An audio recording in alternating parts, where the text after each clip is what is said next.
still, as a follower of Jesus, I'm still to be marked by love. David kind of gave us a glimpse of that. He said, I'm never going to give anything to God that isn't of value. There probably are people who would love for God to speak to them. But are you ready to hear what he has to say? I mean, like, I physically had to say, okay, and open up my hands and say, what do you want to do here? But I think doing life with one another isn't just showing up at a coffee shop, going through a book and talking about it and going home. Well, hey, welcome to a very special episode of Radiant Reflections. I am one of your hosts, Josh Herrema, joined by my co-host, Pastor Ryan Bibb. How you doing, Ryan? I'm doing well, thank you. And we have two very special guests today with us. This is, for those of you that watched the last couple of episodes, like, we've had more guests in the last couple of episodes than we did, I think, all of last season, maybe. So this is good. So, Ryan, you want to introduce our guests to our listeners and viewers? Absolutely. Here today? Two very special people here with us. Pat and Liz Arseneau are with us at this table that, Pat, you created. It's very fitting that we are here today with you. That's right. Absolutely. How are the two of you doing? That's always a loaded question. You come into this I'd like church. to hear what he says. Yeah. You come into this church and you always get greeted. Say, "How are you doing?" And well, first of all, let me say, I'm Pat. I have stage 4 pancreatic cancer. I feel like I'm in one of those group meetings today. So hi, Pat. Yeah, hi, Pat. Thank you. But that's the way you always the loaded questions. But yep. If you would have asked me 2 weeks ago how I was doing, I wouldn't have been able to answer that very well, but since then I've had a stent put in, so I have body fluids flowing again and digestion and things taking place and blessings coming from all over the place, from brothers and sisters, not only across the area of Sturgis, but I mean, Liz has some nieces and nephews around the world which are sending prayers, so... This is Liz. Sometimes she gets called Pat by mistake. Oh, so please don't do that to her. You guys correct I them answer every to time, that, like, but nobody ever calls him Liz. That's so. right. Huh. Well, that doesn't hardly seem fair. Now I introduce us Pat and Mrs. Pat. Well, Liz, how are you doing? I am standing in the wings of a chapter in our life that is totally unexperienced. We're inexperienced in going through this, and being hit blindside by something you'd see other people go through. But when we got the news of his cancers, we were both as close to being in shock as we've ever been.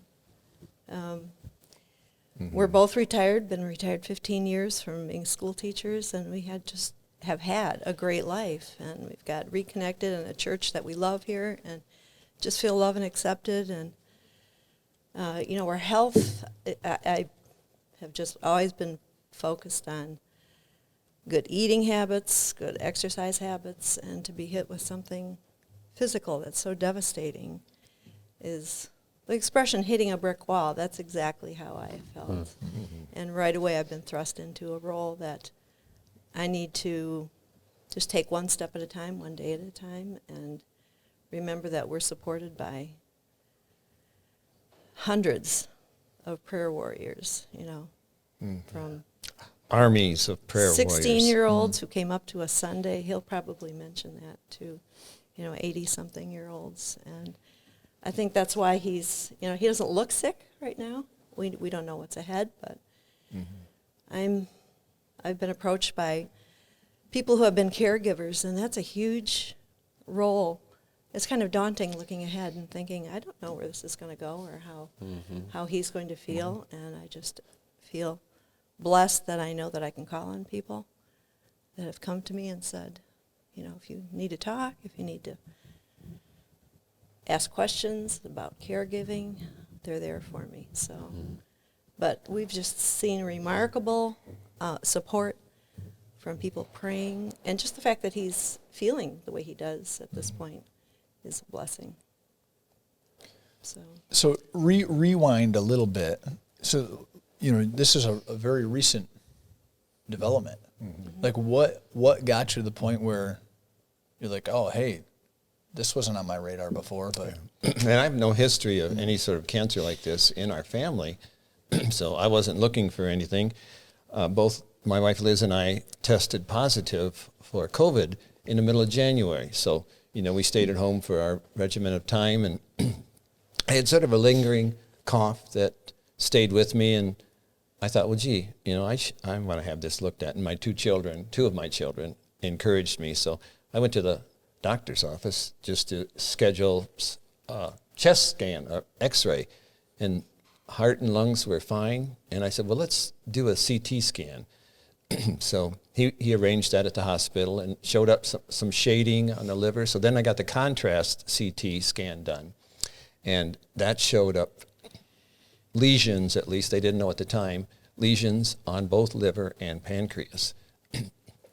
And then scheduled a biopsy after that, and it was cancerous. So then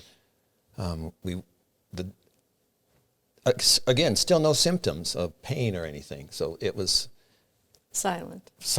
Yeah. I mean, as Liz said, we had been probably very, very conscientious of the years of healthful eating. And I had been to a doctor for 20 years. I didn't even have a local doctor.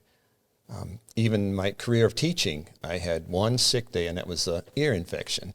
So I considered myself pretty healthy, and still no pain, just a sort of a discomfort. Well, when they diagnosed the cancer, a few days after that, I started having some pain, and I think it was my son-in-law who came to the door and said, boy, when the sun was shining in my face, you look a little bit yellow. So that alerted me, and then when I rolled up my sleeves and looked at my arms, whoa, I am yellow. So then some pain started to set in, and the local doctor, and this is a God thing too, after not having a doctor for 20 years, the doctor locally that was available had just had pancreatic cancer last fall.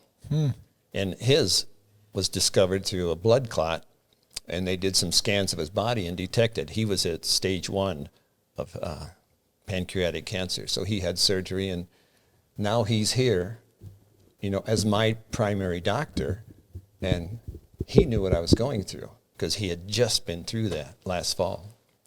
So he immediately wanted me to get to the doctor's or surgery somewhere, and Mayo was really booked up 4 to 6 weeks ahead of time. And so he called University of Michigan Hospital and had me entered as an emergency patient. So I was in the system, and then a couple of days later they were able to, first of all, the doctor I was assigned to came and told us the verdict that it was non-operable.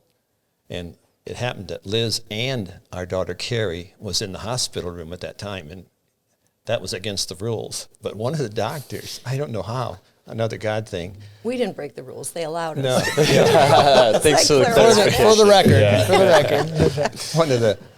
One of the doctors says, hey, I'm going to make a call to my head person. And a few seconds later, Carrie shows up in the room. And so then the single doctor came in, because they always come in groups at U of M hospital. And the one doctor came in by themselves and sat down and said, well, I have some bad news. And it explained that it was inoperable. So, and then, of course, as soon as that doctor left, the three of us, it sounded like a chorus of tears, and it was. And Carrie crawled up into bed with me. Let me get through this.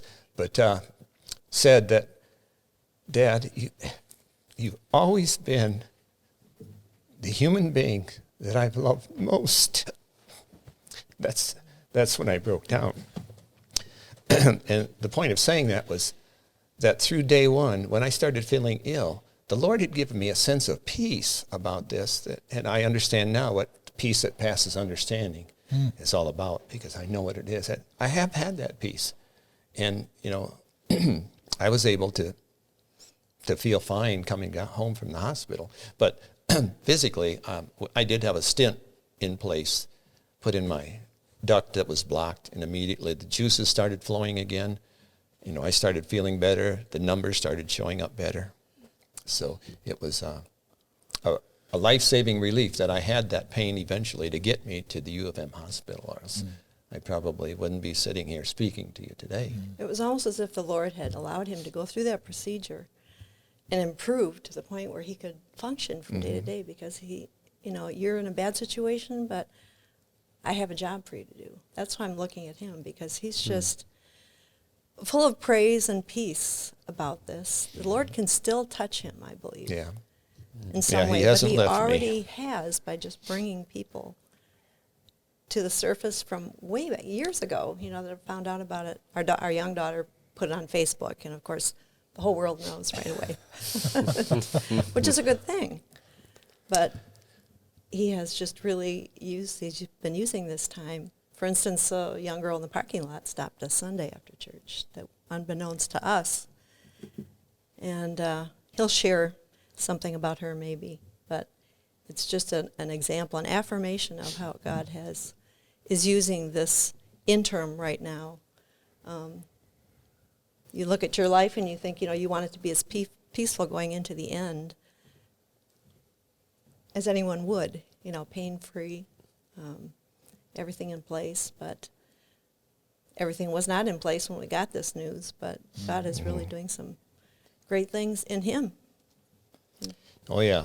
There's so many blessings that I could recount just in the last 2 weeks. It's hard to acknowledge them all. As a result of Anne-Marie posting it on Facebook, a lot of notes were sent to her email, so they weren't on Facebook. And then Liz has taken the time to print all those off, and it's got a booklet, and I've been reading those over, coming from especially, former students having taught. And of all things that I taught was 8th grade middle science for the majority of my teaching career. And some of those students are just fantastic now that they're adults. There were always students, I won't name any, who are sitting out here in this area right now, the arena. I had some names that I'm sure I called him during middle school years. But the amazing thing is I call him brother now. And I tell him I love him, and he loves me, and it's all good. And that's because of the Lord. That's where I give him credit. And he'll never share some of those.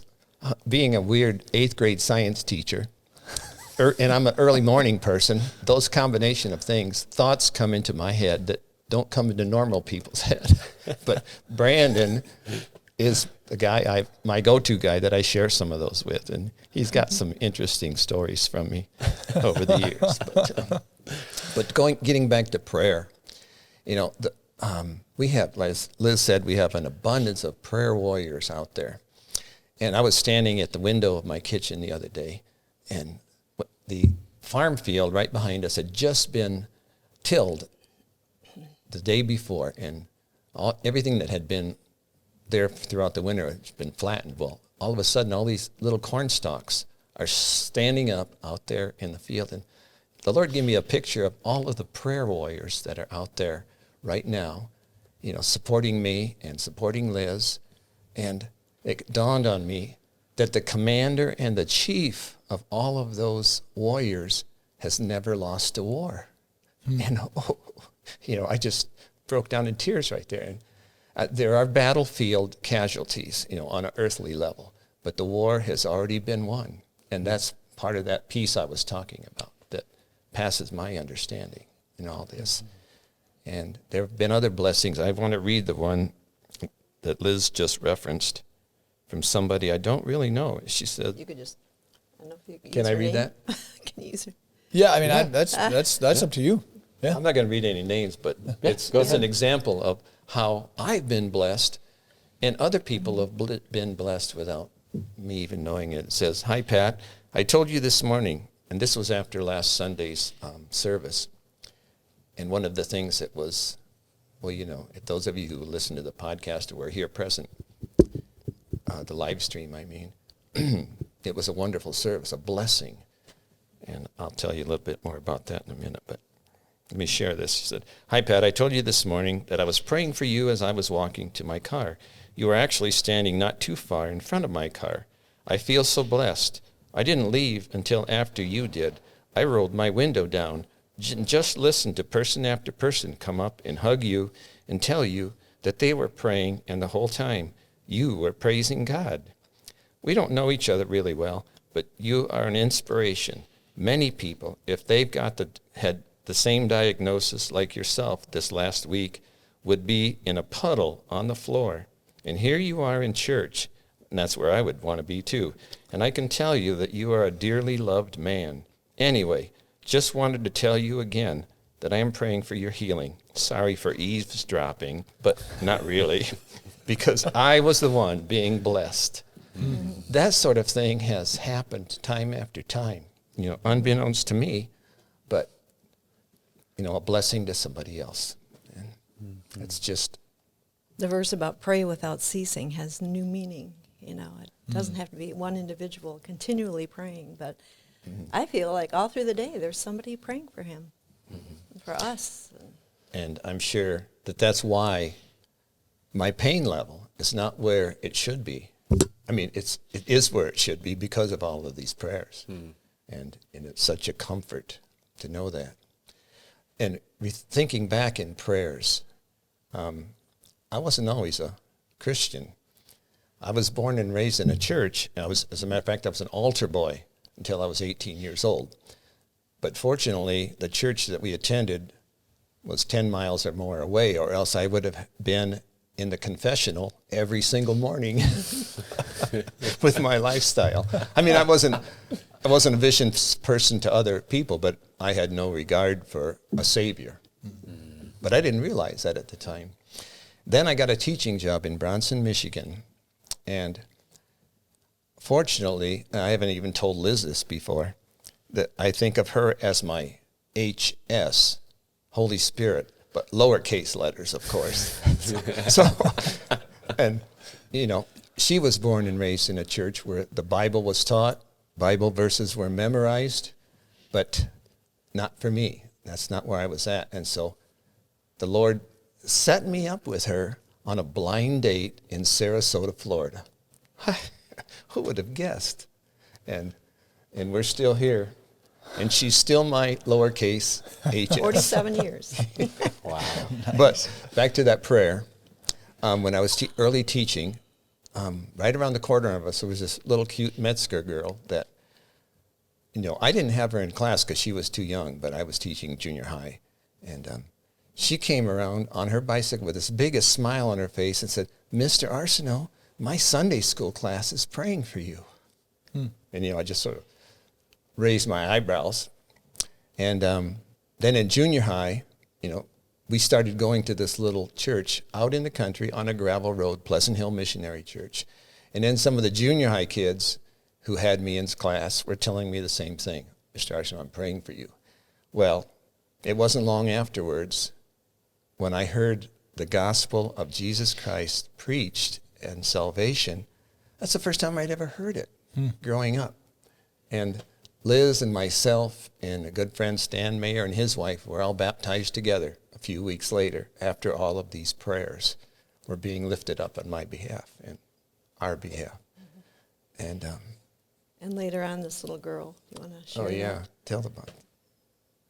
Well, go ahead. Oh. You're doing well. You're doing well. This little girl who had come up to me on her bicycle with that big smile, she was tragically killed in front of her house riding her bicycle, and she was run over and killed. And, those prayers that she had, the innocence of a child, to say to some adult that she just barely knew that they were praying for her, that made an impression. It surely did. The boldness of some young people and children just Yeah, the innocence. And exceeds what some adults... now that I look back, I see that. And so that sort of changed my take on praying for people. And just recently, I was in the waiting room over at the Sturgis Hospital here. And, there's usually tons of people there. And that's a place where nobody looks at anybody. Nobody says anything to anybody. Well, the Lord, I happened to look over as I was walking in there, and there was this pregnant young lady who was writhing with her hand on her forehead, and it wasn't crying or anything, but just really looked like she was uncomfortable. And I just walked over and asked her if she'd be comfortable if I prayed with her.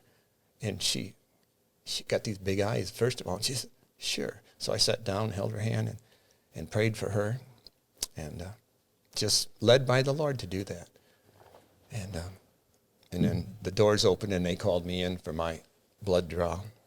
And but when I came out, walking past her, and I says, oh, what did I say to her? But anyhow, she had this big smile on her face. And so I knew it was meant to be.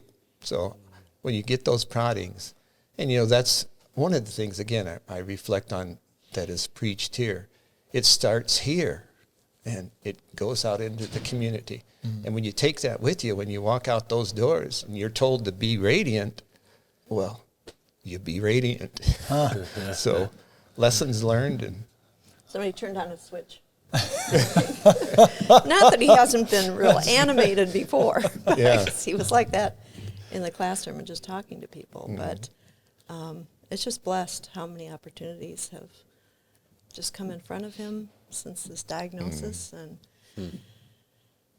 I said those are answers to prayer. Everybody thinks when you have that diagnosis, it's going to be you're praying for a complete healing, and of course you want that, But I said so far, just that he can go out and rake leaves for half an hour, it's just to me. Well, it's answers. taken a lot of years for that to show up in my life. But another example of last Sunday's gathering here, after the songs and everything were played, the last one, of course, was the blessing. And sitting to my right, I didn't know who this guy was. A young man got up early during the service, went down, and he knelt down and hand raised, and he stayed down front for the rest of the service. After the service, he comes up to me and says, hi, my name is George. And he said, can I pray with you? And he embraced me. He's a 16-year-old kid. He embraces me and prays over me. Now, I taught, middle school kids and coached high school sports for years. Nobody does that. That's atypical behavior. Atypical, amen. Back him up, Amen, atypical behavior. And what a blessing. Oh, and to be able to share that is just a God thing again. That's incredible. So, Liz, Pat talks about when, you're in that hospital room, Doc comes in and says, I've got bad news. Which is probably nobody goes to the doctor and says, I hope the doctor comes and says, I have bad news. Mm-hmm.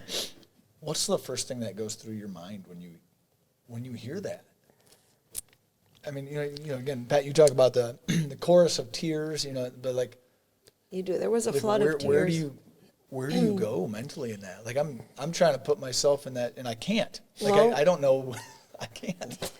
Yeah, I mentioned we've been married 47 years, and probably a couple more before that we were together. But that you're suddenly human nature. You're humanly aware of your aloneness. Even though I have a lot of widowed friends. In fact, sometimes we go places. I look around and I say I'm outnumbered.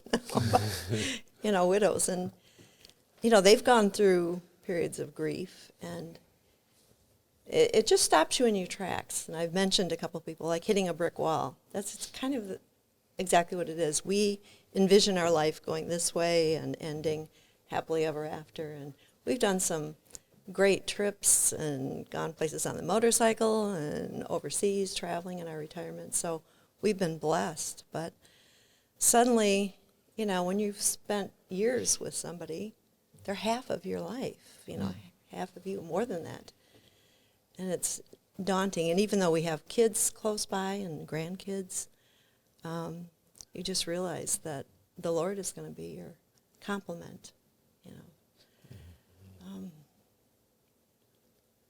But I always told him I'd go before him so I wouldn't have to worry about that. But, the Lord has lots of surprises in life. And the Lord could still heal him, what a miracle that would be. But it's devastating, when you do get a prognosis like that. you know it could happen. And that, the 23rd Psalm that they say at every funeral, though I walk through the valley of the shadow of death, I will fear no evil. And for him, just that description of holding someone's hand and walking through, thou art with me. I'm relying on him to walk through the valley, even though, we both are there essentially. We just look to him and trust that he'll walk with me through that valley.